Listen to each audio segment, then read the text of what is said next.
I want to get to Kim Gattis now, who is in Beirut. She's contributing writer for the Atlantic magazine. She's also a contributing editor with the Financial Times, author of Black Wave, and a good friend of ours here at CNN.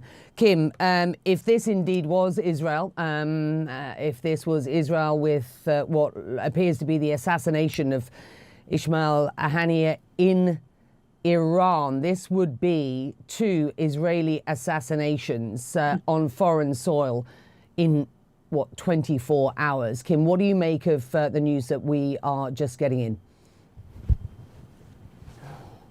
Good morning, Becky. It's good to be with you from Beirut. Well, certainly very tense moments, both in Lebanon and across the region. Everybody watching what this means, how this is going to unfold. It's noteworthy that Hezbollah has still not confirmed that the commander targeted yesterday in the southern suburbs of Beirut, Fouad Shukr, has indeed been killed. They're saying that the rescue operations are still underway. And that to me sounds like they want some time to think through what their next move is going to be.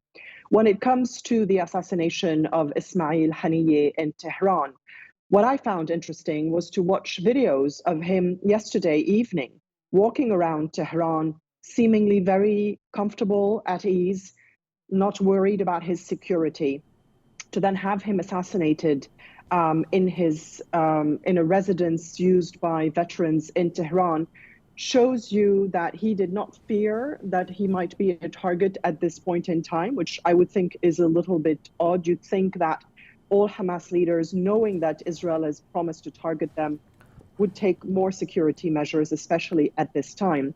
It also shows you that Israel has some good intel, both in Lebanon and in Iran. They're able to carry out these assassinations quite easily, I would say. We've seen many commanders in Lebanon targeted by Israeli strikes over the last 9 months, mid-level commanders, but they are able to get the intelligence to conduct these assassinations.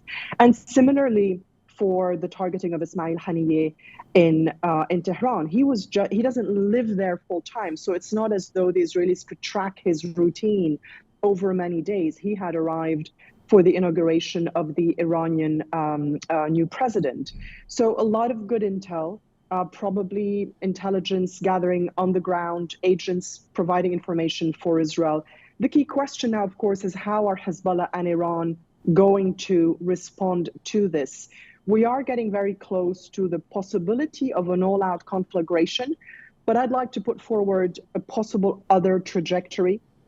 Benjamin Netanyahu, the Israeli prime minister, can now declare a kind of victory. He has, in a way, gotten payback for October 7th. He has targeted a very high-ranking Hamas leader, albeit not one in Gaza itself. Yahya Sinwar is still alive and conducting, day-to-day operations there.